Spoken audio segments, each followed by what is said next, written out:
Bir alimdən, bir filosof da eşitdim, qəşəng bir söz dedi, quş budağa qonur, görsə ki, öz vəzni, çəkisi budaqdan ağırdır, çox-çox. Budaq qırıla bilər, stres keçirtmir ki, quş, çünki qanadları var, uçacaq. Narahat deyil. Həyatın bütün çətinlikləri belədir.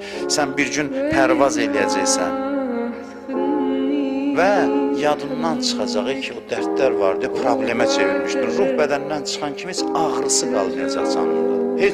Heç elə bil sən əziyyət görməmsən. Heç elə bil əziyyət çəkməmsən. Sən bir günü yadıma sal, bu ruh bədəndən çıxanda, buradakı bütün xəstəlik, azar, dərd, problem, heç biri səndə yadından çıxacaq. Yadıma salmaq istəyəcəksən, yadıma düşməyəcək.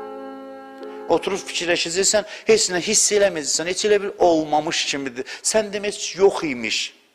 Olmamış kimi yox, əvvəldən yox imiş. Görüntü imiş, ağrı görüntüsü, xəstəlik görüntüsü, bütün hamısı görüntü imiş.